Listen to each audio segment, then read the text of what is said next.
பள்ளிவாசல்ல இருந்து ஃபத்வா கொடுத்ததா வந்து ஒரு நோட்டீஸ் போட்டிருக்காங்க. இந்த மாதிரி மடத்துக்குளம் சுன்னத்துல் ஜமாத் வந்து இந்த சுகுணா சிக்கனுக்கு வந்து இவங்க தான் ஹலால் சர்டிஃபிகேட் கொடுத்துருக்காங்க அப்படின்னு சொல்லி.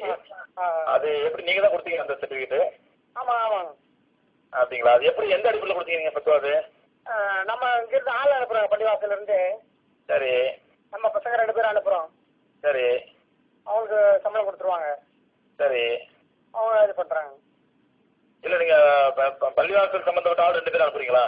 ஆமாம் ஆமாம் ஆமாம். அவங்க தான் வேலை செய்கிறாங்களா? அவங்க வேலை செய்கிறாங்க. சரி. தொழுகைக்கு ஏற்பாடு எல்லாமே பண்ணி கொடுத்துருக்காங்க. சரி. இப்போ அங்கே வந்து இப்போ அவங்க அறுக்கிறதுக்கு வந்து ஒரு நாளைக்கு எவ்வளோ கூலி இருக்கிறாங்க? கிட்டத்தட்ட ஒரு 30,000 பீஸ் கிட்ட இருக்கிறாங்க. ஒரு நாளைக்கா? ஆமாங்க. சரி. ஒரு நாளைக்கு 2 பேர் வந்து எப்படி 30,000 கூலி இருக்க முடியும்? அறுக்க முடியாதான், சும்மா டக்கு டக்குன்னு தான் சொல்லி இது பண்ணுறாங்க.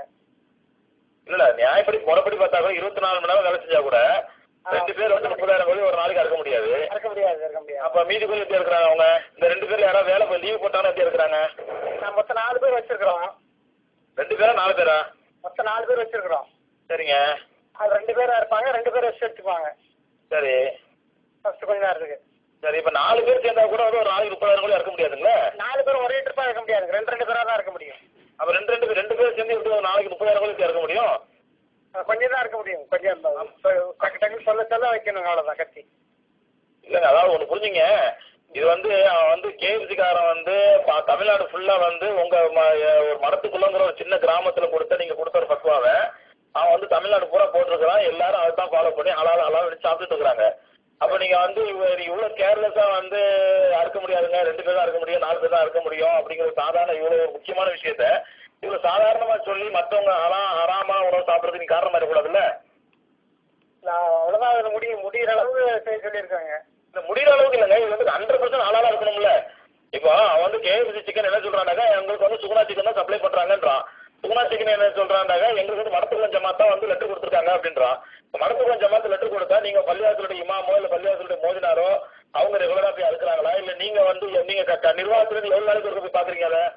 நான் இங்கேருந்து பசங்களை அனுப்பிச்சி வச்சுட்டு டெய்லி போய் ஃபாலோ பண்ணிக்கோ, போகிறாங்களா வர்றாங்களான்னு சொல்லிட்டு. இல்லை டெய்லி நிர்வாகத்தில் டெய்லி போகிறீங்களா அப்போ அந்த சுகுணா சிக்கனுக்கு? அந்த பசங்க போகிறாங்களான்னு பார்த்துக்கிடுவோம். பசங்க போகிறாங்களான்னு பார்க்குறீங்க, அவ்வளோதான். ஆமாங்க.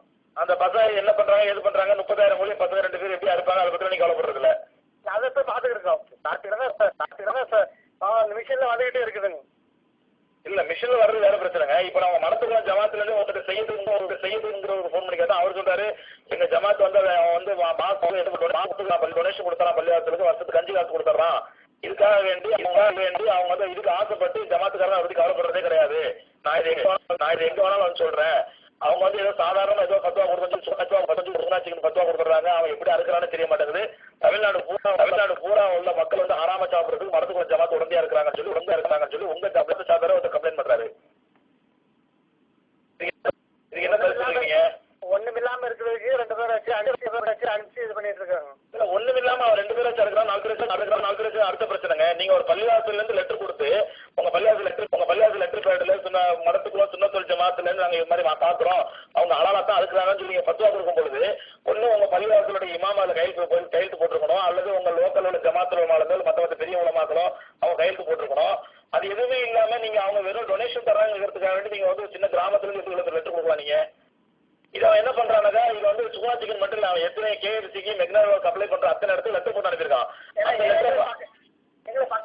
இருக்கிறாங்க. இல்ல அவன் அந்த பிறகு ஒரு நிமிஷம் புரிஞ்சுங்க, அவன் சுகுணா சிக்கன் வந்து தமிழ்நாட்டுல எங்கேயாவது இடத்துல பிரான்ச் வைப்பான், ஏதோ கிராமத்துல வைப்பான், அதே விஷயம். நீங்க பக்கத்துல இருக்கிற ஜமாத்துக்கு ஓகே. அவன் வந்து நீங்க கொடுக்குற ஃபத்வாவை அவன் மட்டும் பயன்படுத்துற கேஎஃப்சி சிக்கன் கொடுக்குறாங்க. கேஎஃப்சி சிக்கன் மெட்ராஸ்ல பெரிய பெரிய ஷாப்பிங் மால்ல, ஸ்பென்சர் பிளாசால, எக்ஸ்பிரஸ் அவென்யூ மாதிரி பெரிய பெரிய ஷாப்பிங் மால்ல உங்க ஃபத்வா தொங்க விட்டுருக்காங்க.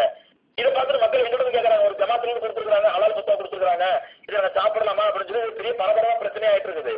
அப்ப தமிழ்நாடு கூட இந்த மாதிரி ஒரு பெரிய பிரச்சனைக்குரிய விஷயத்தை நீங்க ஒரு சின்ன கிராமத்துல இருந்து அவன் தர டொனேஷன் ஆசைப்பட்டு எப்படி நீங்க லெட்டர் கொடுக்கலாம்? நீங்க ஒரு ஹலால் ஹராம் விஷயத்துல ஒண்ணுமே இல்லாம இருக்கிறதுக்கு நாங்க ஒண்ணுமே இல்லாம இருக்கிறது முறையா செய்யணும். ஹலால் ஹராம்ங்கிறது முறையா செய்யணும். ஒண்ணுமே இல்லைங்கிறதுக்காண்டி அவன் டொனேஷன் தராங்கிறதுக்காண்டி நீங்க லெட்டர் கொடுத்தா எந்த நியாயம் அது? அந்த ஒரு நிமிஷம் அந்த ஃபத்வாவை உங்க மடத்துக்குள்ள மக்களோ இல்ல இந்த சரௌண்டிங்ல உள்ள உடுமலைப்பட்ட பொள்ளாச்சி மக்களோ இல்ல பழனி மக்களோ பயன்படுத்துறா பரவாயில்ல. இது ஓவர் தமிழ்நாடுக்கு அந்த 2 ஃபத்வா பயன்படுத்துறாங்க. அப்ப தமிழ்நாட்டில் உள்ள எல்லா மக்களும் என்ன பண்றாங்க, சரி மடத்துக்குள்ள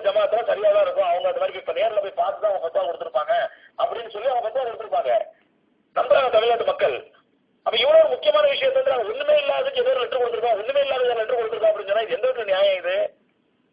ஒண்ணு உங்க பள்ளி மோதினார் வந்து அங்க போய் பார்த்து அவரால் உங்க பள்ளிக்கு இமாம் போய் பார்த்து ஆமாங்க இங்க முஸ்லீமாச்சு இருக்கிறாங்க நினைக்கிறேன். சும்மா ஒரு பேருக்கு ஒரு நாமக்கே வார்த்தை 2 முஸ்லீம பேருக்கு வச்சாலும் வேலைக்கு வச்சுட்டாண்டா அந்த 2 பேர் சேர்ந்து 30,000 பேர் எப்படி இருக்க முடிச்சுங்க பாப்போம். இருக்க முடியாதுதான். அப்புறம் இதை யோசிக்க எப்படி பத்தவ கொடுக்கலாம் சொல்லுங்க. மற்ற 2-3 கம்பெனிலாம் இருக்கத்தான் செய்யுதுங்க. 2-3 இந்த சாங்கி விகேஎஸ் நிறைய கம்பெனி இருக்கத்தான் செய்யுது. சரிங்க. அவங்களும் இப்படிதான் பண்றாங்க. எப்படி பண்றாங்க? 2 ஆளை கொடுத்து தான் பண்ணிட்டு இருக்கிறாங்க. இல்லங்க நான் ஒண்ணு புரிஞ்சுங்க, இது சும்மா 2 ஆளை பேருக்கு வச்சுட்டு அவன் அலால காட்டுறதுக்காக வேண்டி ஊரை ஏமாத்துக்காக 2 பேரை சொல்லி ஒரு முஸ்லீம் பேரை வச்சுக்கிட்டு மத்தெல்லாம் ஆனாலும் காசு வச்சு அறுத்துட்டாண்டாக்கா அதுக்கு நீங்க உடனே ஆவீங்களா? சந்தையா இருக்குன்னு சொல்லுங்க. வேற என்ன அர்த்தம் இருக்கு? இது நீங்க ஏதோ ஒரு சின்ன மடத்துக்குள்ள ஒரு ஜமாத்து கொடுத்த மேட்டர் இல்லை, இது மொத்த தமிழ்நாட்டிலும் அந்த 10 பத்துவா தொங்க விட்டுருக்கலாம் எல்லா கேஎஃப்சி கடைகள்லயும். சரி இப்ப என்ன சொல்றீங்க? அதாவது நீங்க உடனடியா அந்த பத்துவா வாபஸ் வாங்க, இல்லைன்னா உங்க முறையா உங்க ஜமாத்துல மேல அணுகி முறையா ஆட்களை போட்டு ஒரு 10 பேரா முஸ்லீம்களை போட்டு 30,000 கோடி ஒரு நாளைக்கு அதுக்கு எத்தனை பேர் தேவைப்படும் அப்படி கணக்கு எடுத்து அத்தனை பேர் பண்ணா நீங்க முறையா பத்துவா கொடுங்க. இல்லைன்னா நீங்க உடனே டிக்ளேர் பண்ணுங்க நான் இன்னைக்கு ஜும்மால அதை பத்தி உங்க ஜமாத்தை பத்தியும் நீங்க பேசுங்க. இப்ப உங்களுக்கு எனக்கு ஒரு சம்பாஷணை பத்தியும் நான் இன்னைக்கு ஜும்மால பேசி இதை வந்து தமிழ்நாடு பூரா டிவில பார்க்க போறாங்க, உலகம் பூரா டிவில பார்க்க போறாங்க. ஏன்னா நீங்க பண்ண மிஸ்டேக் வந்து நீங்க பண்ண தப்புன்னு சாதாரண தப்பு அல்லது.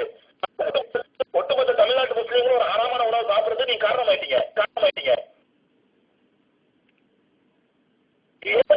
ஏதோ சும்மா ஒரு மாசம் இருந்து கஞ்சி காசு தரான், நோம்பு கஞ்சி காசு தரான், மாசம் டொனேஷன் தராங்கிறதுக்காக வேண்டி நீங்க மார்க்கெட்ல விளையாடுனா எந்த நியாயம் அது? சரி அவங்க எல்லாம் பேசிட்டு சொல்றாங்க. நீங்க உடனடியா அந்த பத்துவா வாபஸ் வாங்க, இல்லைன்னா வந்து அவன்கிட்ட முறையா இந்த மாதிரி சொல்றேன். நான் இன்னைக்கு சுகுணா சிக்கனை பத்தி கேஎஃப்சி பத்தி பேச போறேன். இன்னைக்கு டிவியில டெலிகாஸ்ட் ஆக போது உலகம் கூட பார்க்க போறாங்க. இன்னைக்கு உலகம் கூட பார்க்க போறாங்க.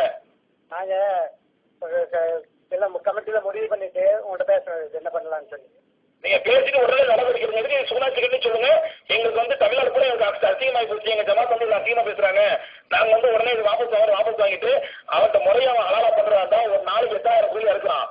அந்த 10,000 கூலி இருக்கிறதுக்கு எத்தனை முஸ்லீம் தேவைப்படும்? அத்தனை முஸ்லீம் நாங்க தான் வந்து ஏற்பாடு பண்ணுவோம். அப்படி ஏற்பாடு பண்ணி அறுத்தா நாங்க வந்து சர்டிஃபிகேட் தருவோம். எல்லாம் தரமாட்டம் கொடுத்துட்டு வாபஸ் வாங்கிடுங்க. அவன் சும்மா 5,000 10,000 தரவங்க ஆசைப்பட்டு தயவுச்சு அல்ல மார்க்கெட்டோட விளையாடாதீங்க. ஆளுகளும் கிடைக்க மாட்டேங்கிறாங்க. அதான் என்ன பண்றாங்க? ஆளுகள் கிடைக்கிறது வேற விஷயங்க, ஆளுகள் கிடைக்கல வேற விஷயம். அப்படி ஆளுகள் பத்தா கொடுக்கூடாது. ஆளுகள் கிடைக்கல காசு வச்சு அறுப்பணி ஆளுகள் பத்தா கொடுத்தா எந்த நியாயம் அது? நான் குளிர்ல வந்து நிக்க முடியல, 2 பேர் 4 பேர் நிக்கிறதே பெரிய சிரமமா இருக்குங்க. ஏங்க 4 பேர் நிக்கிற 10 பேர் நிக்கிற என்னங்க சிரமம் இது? அவருக்கு வந்து கோழி இருக்கிறது காசு கிடைக்காத ஒரு முஸ்லீம் கூட 2,000 நம்மள இஷ்டம் கொடுத்துட்டோம். அவருக்கு பிசினஸ் அதை பத்தி நீங்க கவலைப்படுறீங்க. நீங்க எல்லா மாதத்தை பத்தி நீங்க கவலைப்படுறீங்க, அவங்க பிசினஸ் பத்தி நீங்க கவலைப்படுறீங்க. அவருக்கு ஆள் கிடைக்க மாட்டேங்குது, அவருக்கு ஆள் கிடைக்கிறதுக்காண்டி அவர் ஹராமான காசு வச்சு அறுப்போம். அதுக்கு நீங்க ஹலால் பத்தா கொடுத்துருப்பீங்களா? சரி கமிட்டி முடிவு பண்ணி நான் உங்களை பேச வைக்கிறேன். நீங்க முடிவு பண்ணிட்டு உடனே